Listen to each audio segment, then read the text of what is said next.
Salut à tous et bienvenue dans ce contenu bonus de grain où je vais vous décrire l'intégralité de mon sac vidéo quand je pars en shooting. Tout d'abord, merci à vous d'avoir cliqué sur ce lien et de me faire confiance pour vous envoyer de façon occasionnelle comme ça des vidéos bonus, des vidéos un peu plus inédites où on rentre en détail dans certains sujets. Vous inquiétez pas, le but c'est pas de vous spammer, c'est juste de créer une relation un peu plus privilégiée entre vous et moi et que je puisse vous envoyer, comme je le fais aujourd'hui, des contenus additionnels qui vont un petit peu plus loin. Donc c'est parti, on commence aujourd'hui avec le contenu de mon sac vidéo. C'est un sac que je fais quand je pars en shooting, que ce soit pour des marques, donc des shootings un peu corporate. Par exemple, je pars là dans une semaine à Dakar au Sénégal filmer un séminaire. Je peux aussi utiliser ce sac là quand je pars en voyage. Il y a quelques petits éléments qui vont bouger, mais dans cette vidéo, je voulais vraiment vous faire la base commune, le socle commun que j'emmène dans 90% de mes shoots pour que vous ayez vraiment une vision à 360 sur tous les outils que j'utilise. On va séparer cette vidéo en 4 parties. D'abord, je vais vous parler de tout ce qui est lié à l'image.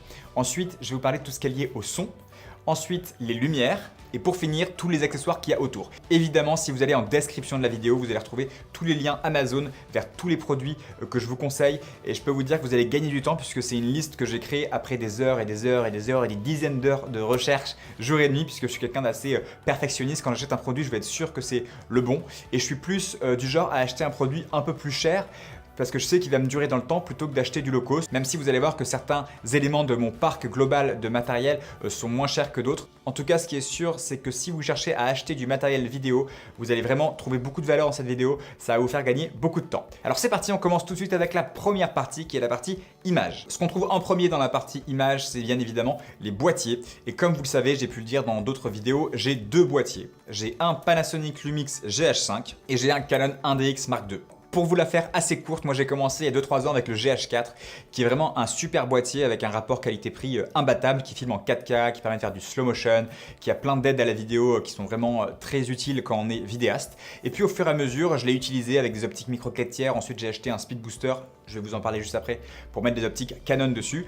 Et le problème c'est que je voulais aussi faire un peu de photos et que je ne m'y retrouvais pas avec le GH4 puisque c'est un petit capteur et c'est difficile de faire de la photo de bonne qualité avec un petit capteur. Du coup je voulais m'acheter un appareil de type Canon, sauf que tout ce qui était 5D en fait n'était pas suffisant pour moi puisque je cherchais vraiment à pouvoir faire de la 4K en ralenti. Donc je me suis procuré le Canon 1DX Mark II. Alors même si c'est un gros achat, pour moi ça vaut vraiment le coup puisque c'est une bête aussi bien en photo qu'en vidéo. Donc j'ai ces deux boîtiers, le GH5 d'un côté et le 1DX Mark II de l'autre et je les utilise tous les deux pour des besoins différents. Le GH5, je vais le privilégier quand je vais shooter vraiment dans des longues durées comme par exemple un événement sur toute la journée. Par exemple quand je vais partir au Sénégal là sur mon événement, je risque de prendre le GH5 puisque il est petit et il me permet d'avoir moins mal au dos à la fin de la journée tout en conservant une super qualité d'image. Ensuite, le problème, c'est qu'en basse lumière, il est beaucoup moins performant puisqu'il a un petit capteur. Et du coup, si le shoot se passe principalement en basse lumière, je vais plutôt utiliser mon 1DX Mark II. Donc, j'utilise les deux dans des circonstances différentes. Le 1DX Mark II quand je veux vraiment avoir l'image la plus belle possible parce que je suis un inconditionnel de l'image Canon. Je trouve que la science des couleurs et le grain qu'on a avec une image Canon est bien au-dessus de la qualité de l'image Panasonic. Mais j'utilise quand même mon GH5 quand j'ai besoin d'être léger, mobile, que je porte ma caméra toute la journée sur le dos et que je veux aussi des poids de fichiers un peu moins lourds puisque le poids des fichiers du 1DX est beaucoup plus lourd que sur un GH5. Par ailleurs, si j'ai un projet où je dois aussi faire de la photo, évidemment que je prends mon 1DX. Si je dois faire un multicam, par exemple une interview avec deux caméras, dans ce cas-là, j'utilise à la fois mon 1DX et mon GH5 pour avoir deux valeurs de plan. C'est aussi pour ça que j'ai voulu garder deux caméras pour pouvoir faire du multicam. Voilà, vous savez à peu près comment j'utilise mon GH5 et mon 1DX et comment ils se complètent. Ensuite, en termes d'objectifs, pour faire simple, j'ai que des optiques Canon. Donc j'utilise aussi bien des optiques Canon sur mon 1DX Mark II, ce qui est normal puisque c'est un boîtier Canon, que sur mon GH5. Et pour les utiliser sur le GH5, j'utilise un speed booster. J'ai fait une vidéo qui s'appelle comment booster son GH5 qui s'affiche là, que vous pouvez aller voir pour bien comprendre vraiment comment fonctionne le speed booster dans les détails. Et ensuite, par rapport au focal, moi j'aime bien avoir la possibilité de zoomer, de faire à la fois du grand angle et à la fois du plan un peu plus serré.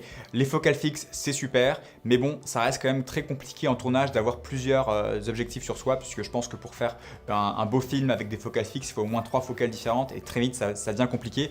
Donc moi, j'étais à la recherche d'objectifs polyvalents qui me permettent à la fois d'avoir des plans serrés et des plans larges. Mon objectif préféré, c'est de loin celui-ci, le Sigma 1835. Que vous voyez juste ici, qui est un objectif qui est fait pour les boîtiers APS-C et donc pas pour les pleins formats.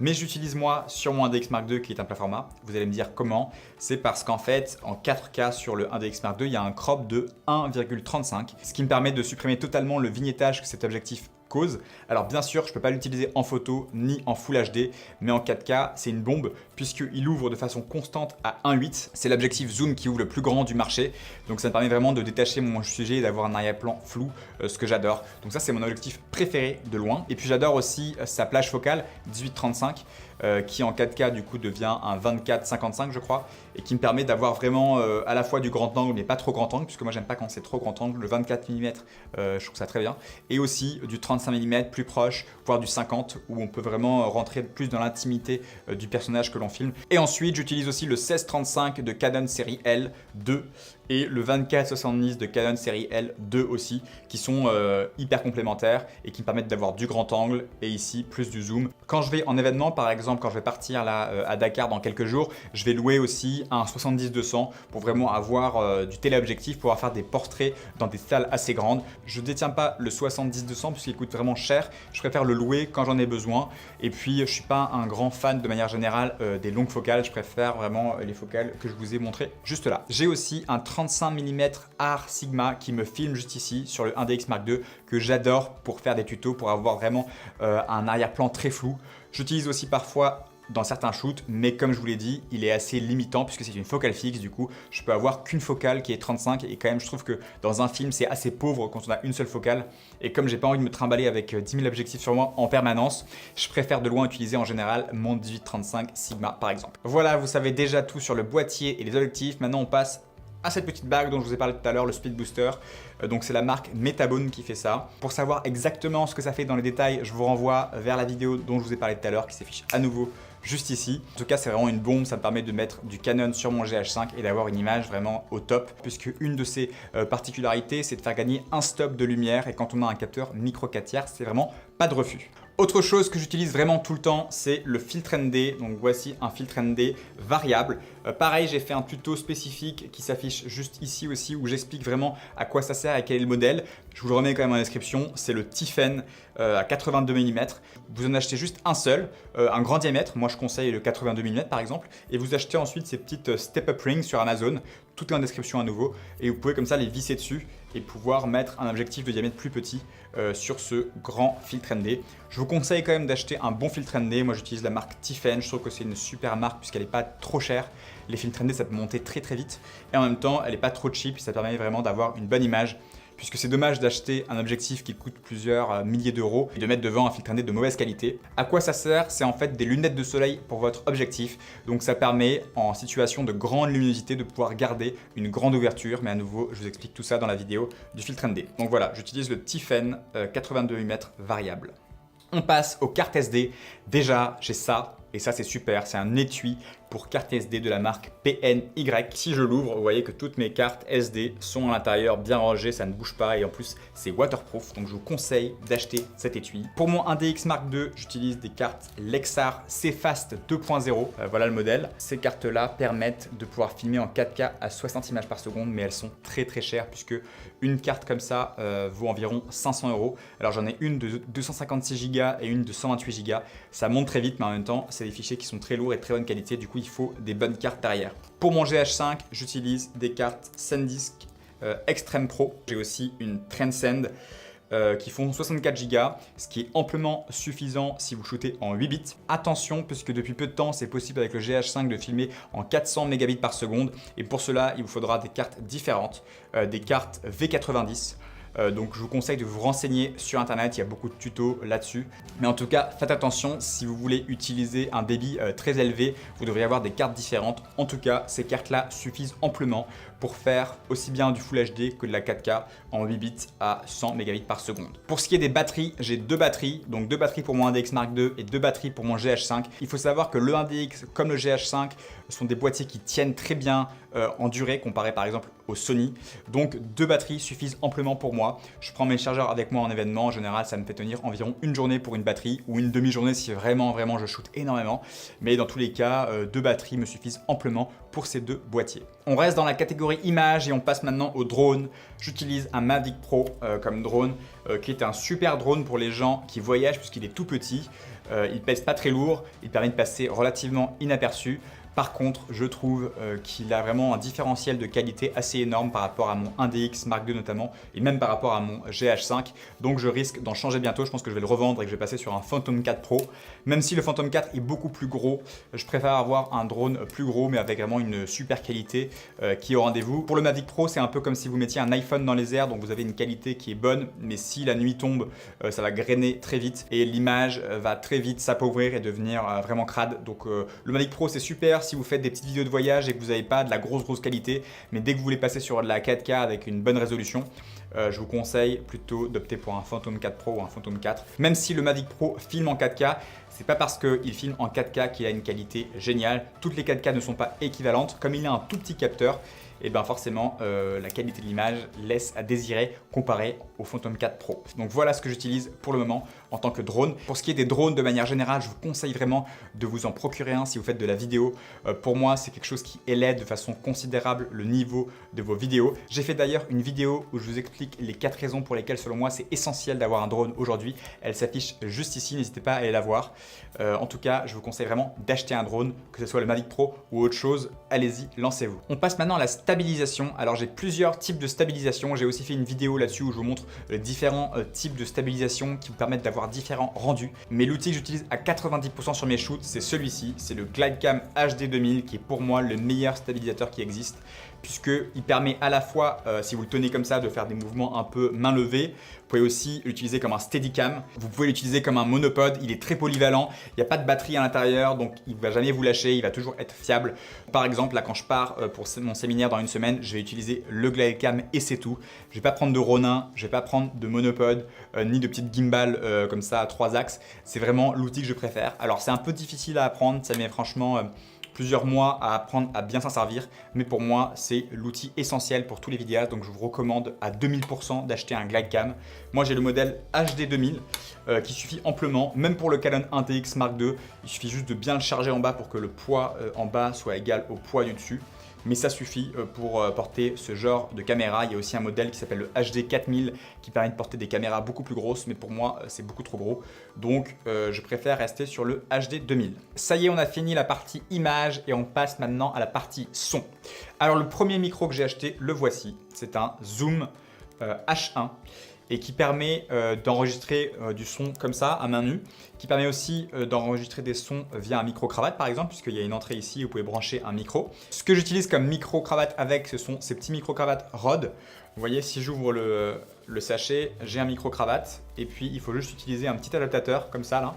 Je vous mets dans la description tous les liens. Vous pouvez le brancher dessus et ça permet d'avoir en fait un micro-cravate avec fil, mais vous mettez ça dans la poche de votre invité et vous pouvez lui mettre le micro-cravate et c'est comme s'il avait un sans fil puisqu'en fait il garde tout ça avec lui. Donc moi j'utilise encore beaucoup ce micro. C'est une super manière d'équiper plusieurs personnes en micro. Si vous n'avez pas un budget énorme, vous achetez 2-3 Zoom H1, 2-3 micros comme ça à Rode, ça coûte pas très cher et vous pouvez équiper 2-3 personnes comme s'ils avaient des dispositifs HF alors que ça vous aurait coûté 10 fois plus en HF. Donc c'est une très bonne idée, je vous conseille le Zoom H1 si vous commencez. En parallèle du Zoom H1, j'ai un autre micro de la marque Zoom qui est le Zoom H6 qui m'enregistre en ce moment, qui a plusieurs entrées XLR qui me permet de brancher dessus des micros Canon, des micros cravates. Là, il y a un micro directionnel qui m'enregistre juste maintenant qui est branché sur mon Zoom H6.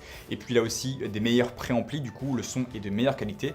Je vous le recommande aussi, même s'il coûte un petit peu cher. Sinon, vous avez le Zoom H4n ou le Zoom H5 qui est quasiment équivalent à celui-ci et qui vous permet quand même d'avoir un meilleur son que le Zoom H1. Sur le terrain, j'utilise un Rode Video Mic Pro, que ce soit pour mes vlogs ou pour enregistrer des sons ambiants. Alors moi j'ai l'ancienne version, il y a une nouvelle version qui est sortie, je vous mets la nouvelle en description. C'est un super micro, franchement vous le mettez sur votre caméra, vous le branchez comme ça sur le port micro et ça enregistre directement sur votre image avec une très bonne qualité.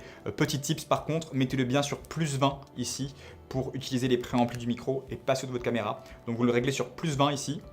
Et sur votre caméra, vous mettez en fait en manuel sur l'enregistrement du son et vous mettez juste un cran au-dessus de 0. Et donc c'est les préamplis du micro qui vont être utilisés. Si vous avez une question là-dessus, n'hésitez pas à la poser en commentaire et je vous expliquerai ça en détail. Si vous avez besoin de faire des interviews sur le terrain en mode journaliste, je vous conseille de louer plutôt un micro HF puisque ça fait quand même plus pro d'avoir un micro HF dans les mains.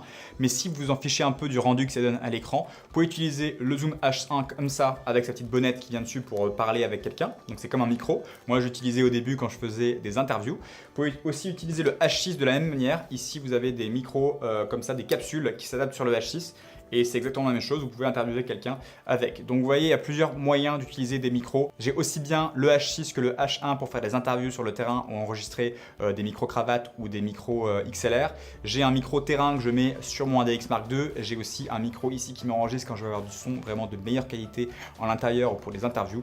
Donc il y a plusieurs solutions qui s'offrent à vous pour le son. Mais en tout cas, commencer avec un Zoom H1 est une bonne solution selon moi. Petite précision sur les micros Rode dont je vous ai parlé, les SmartLav Plus. Vous pouvez les brancher directement à votre téléphone avec l'application Rode. Vous pouvez enregistrer du son sur votre téléphone. Donc si vous êtes un petit budget, vous pouvez juste acheter ce micro-là qui est de très bonne qualité. Donc le Rode SmartLav Plus, il coûte environ 50 €. Le brancher sur votre iPhone et vous avez déjà un son de très bonne qualité. On passe aux lumières. Alors c'est un sujet vaste et très important en vidéo. Souvent quand on commence, on a envie d'avoir la meilleure caméra possible, les meilleurs objectifs. Le son, on s'en fiche un petit peu et les lumières encore moins. Alors que la photo, comme la vidéo, dépend beaucoup de la lumière. C'est ce qui va faire que vous allez vraiment avoir la plus belle image possible. L'exposition, j'ai envie de dire, en photo et en vidéo, c'est la chose la plus importante. Et c'est grâce à la lumière, que ce soit la lumière naturelle ou la lumière artificielle, que votre sujet va être bien exposé. Donc c'est méga important. Les lumières que j'utilise pour l'instant sont des lumières assez cheap, les L116T de Viltrox qui permettent d'avoir un éclairage bicolore, c'est-à-dire qu'elles éclairent à la fois en 5600 Kelvin, qui est la lumière du jour, la température de couleur de la lumière du jour, mais aussi en 3200 Kelvin, qui est la température de couleur des ampoules en intérieur. Donc ça me permet du coup d'avoir une lumière jaune ou une lumière bleue et de m'accorder facilement avec les sources de lumière qu'il y a autour de moi. J'ai 3 panneaux comme ça Viltrox montés sur des pieds Manfrotto, des Lightstand Manfrotto que je vous conseille, ils sont vraiment super. Je vous mets tous les liens en description, j'ai aussi des alimentations qui se branchent dessus. C'est un petit peu du bricolage, je les ai achetés quand j'avais pas beaucoup de budget, mais je vais acheter bientôt d'autres lumières. Je pense notamment à une grosse lumière qui s'appelle la Aputure 120D ou même la 300 qui vient de sortir. C'est vraiment des lumières qui sont au top mais qui coûtent très cher, plus de 1000 € la lumière. Donc c'est pas quelque chose qui est donné à tout le monde, mais en tout cas les petits panneaux que j'ai qui coûtent 30 € l'unité sont accessibles à tout le monde et je vous conseille vraiment, même si vous débutez, d'acheter ces petits panneaux lumineux puisque ça vous permettra d'éclairer vos sujets, de vous entraîner à faire des éclairages 3 points, à éclairer votre sujet de manière différente pour vraiment avoir l'image la plus belle possible. Donc voilà mon setup en lumière. Donc ça y est, on a terminé avec le son et les lumières. On passe maintenant aux accessoires et l'accessoire le plus important, c'est bien sûr mon sac. Donc voici le sac que j'utilise dans la majorité des cas. C'est un sac de la marque Fjällräven Kanken que j'adore. J'adore ce sac puisque vous avez une poche derrière ici qui vous permet de mettre votre ordinateur. Ça c'est vraiment top. Et il s'ouvre en fait d'une façon qu'aucun autre sac ne s'ouvre. Il s'ouvre comme ça, vous voyez. Donc vous pouvez l'ouvrir et voir directement tout ce que vous avez. Il n'y a pas une simple ouverture au-dessus qui serait un peu compliqué à gérer puisqu'il y a des affaires qui peuvent se mettre en dessous, etc. Donc j'adore ce sac pour cette raison-là. Et ce que je rajoute dans ce sac, c'est ça, c'est une petite poche de la marque Coolertron et ça me permet de ranger mon appareil photo, que ce soit mon 1DX Mark II ou mon GH5 dans ce sac-là. Alors c'est pas très sécure, mais ça permet au moins de ne pas attirer l'œil des voleurs puisque si vous avez un gros sac photo, tout de suite les gens vont dire bah, ce mec-là a du matos sur lui. Donc je préfère utiliser en fait un petit sac qui passe quasiment inaperçu et le transformer en sac photo grâce à cet outil plutôt que d'utiliser un sac photo dans la majeure partie des cas. J'ai aussi bien sûr un sac beaucoup plus gros de la marque Vanguard 48 litres, il est en description aussi, qui est vraiment super mais cette fois c'est un sac un peu technique donc il est assez lourd, il est pas très beau aussi. Et si vous faites des vidéos de voyage pour moi et que vous apparaissez dans vos vidéos, c'est quand même bien d'avoir des accessoires qui ont un certain style pour pas donner un rendu trop technique dans la vidéo. C'est pour ça que je prends dans la majeure partie des cas mon Fjällräven Kanken. Mais j'utilise aussi quand même pas mal mon Vanguard 48 litres quand j'ai beaucoup de matos à amener avec moi par exemple. Deuxième accessoire, je sais même pas si on peut appeler ça un accessoire mais très important quand on fait de la vidéo, c'est mon ordinateur. Alors moi j'ai qu'un seul MacBook Pro, qu'un seul ordinateur portable. J'ai pas d'ordinateur de bureau pour l'instant, même si je vais sûrement en acheter un bientôt. C'est le MacBook Pro qui est juste derrière moi. 15 pouces, touch bar, donc dernière génération, avec 16 Go de RAM. Si ça vous intéresse de savoir exactement quelles spécifications il a, laissez-moi un petit commentaire et je vous mettrai tout ça.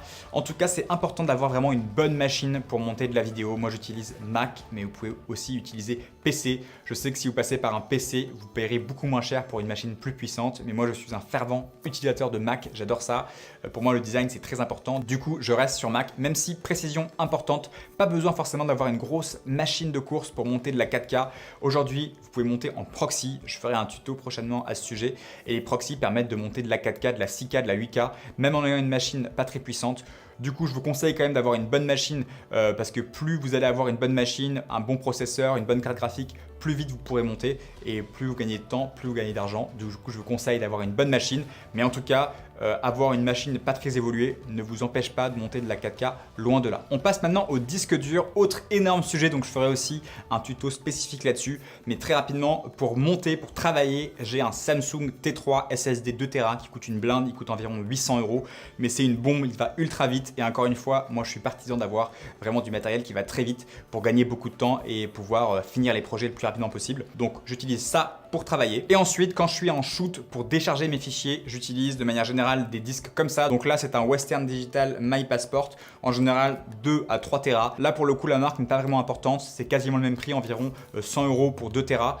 Par contre, c'est pas du SSD, mais ça vous permet, quand vous êtes en voyage ou sur le shooting, de pouvoir décharger vos fichiers. Et je vous conseille d'en avoir toujours deux, un pour décharger vos fichiers et un pour backuper ces fichiers. Comme ça, si vous en perdez un, vous avez toujours une copie de vos fichiers. J'ai aussi une batterie portable qui est très utile, notamment pour alimenter par exemple mon Zoom H6 ou pour recharger mon portable quand je suis en déplacement. Je vous conseille vraiment d'en acheter une, ça coûte pas très cher aujourd'hui et ça vous permet de recharger au moins 8 ou 9 iPhones. On s'en sert beaucoup, notamment quand on est en voyage avec Marine pour recharger nos appareils. Pour moi, c'est un outil indispensable pour un vidéaste. Autre outil indispensable, un petit chiffon comme ça, microfibre, que j'ai toujours dans ma poche arrière dans mon jean en général quand je suis en shoot pour nettoyer mon objectif. S'il pleut par exemple ou si vous avez de la poussière sur votre objectif, ça va forcément détériorer la qualité de vos images. Donc toujours passer un petit coup sur votre objectif à différents moments de la journée, c'est très important. C'est souvent le genre de truc qu'on oublie et que moi j'oublie jamais puisque c'est important d'avoir toujours des objectifs clean pour avoir la plus belle image possible. Autre élément important évidemment, c'est des écouteurs. J'utilise des écouteurs Apple par exemple pour monitorer le son de mon micro. Quand je fais une interview par exemple, je branche toujours mes écouteurs sur mon Zoom H6 ou sur mon appareil pour vérifier que le son qui est enregistré est de bonne qualité, qu'il n'y a pas de grésillement par exemple. Je vous conseille de toujours écouter et de monitorer votre son puisque parfois, même si vous voyez les dB qui montent et que ça vous paraît être bien, parfois il y a un son parasite, donc il faut toujours monitorer le son. Donc les écouteurs, très important pour cela. Autre élément important, les base plates ou les attaches rapides en français sont les petites bases comme ça qui permettent d'attacher votre caméra à différents supports. Moi j'utilise uniquement des base plates de la marque Manfrotto. Donc j'utilise un plateau qui est le 577 PL je crois, je vous mets en description. Et ces petites plaques, donc là j'en ai une courte mais il y en a aussi des plus longues. Et ça me permet vraiment de changer mes caméras de n'importe quel support très rapidement. Donc je peux passer de mon trépied à mon monopode, à mon rig épaule, à mon easy rig, à mon Ronin très facilement. Et ça c'est important d'avoir vraiment partout les mêmes base plates pour pouvoir changer votre caméra facilement de différents supports. Et enfin, dernier accessoire, j'utilise cette poignée de la marque SmallRig qui permet de tenir votre appareil par le dessus. Ça se plug comme ça sur la griffe flash de votre appareil et ça vous permet notamment de faire des prises au ras du sol si par exemple vous voulez filmer des pieds en train de marcher. Vous pouvez aussi retourner votre glide cam mais c'est quand même plus pratique avec ça. Et ça vous permet aussi de pouvoir attacher votre easy rig si vous en avez un, vous savez, c'est un espèce de sac à dos qu'on met avec une tige au-dessus qui permet d'avoir vraiment beaucoup moins mal au dos à la fin de la journée. J'utilise notamment avec mon Ronin et je peux l'accrocher ici, comme ça me permet vraiment de pouvoir soutenir mon appareil par le haut. Voilà, ça y est, on a fait le tour complet de mon sac vidéo. Vous savez maintenant ce que j'utilise dans 90% de mes shoots. J'espère que cette vidéo vous a plu, que vous avez appris des choses. Si vous avez des questions sur tout ce que j'ai dit, que ce soit la partie image, lumière, son, accessoires, n'hésitez pas à laisser un commentaire et je vous répondrai. Encore une fois, merci de me suivre, de me faire confiance. J'espère que tous les contenus que je mets en ligne depuis quelques mois maintenant vous aident à progresser en vidéo. Comme d'habitude, je vous souhaite de faire de magnifiques vidéos et je vous dis à très vite. Salut!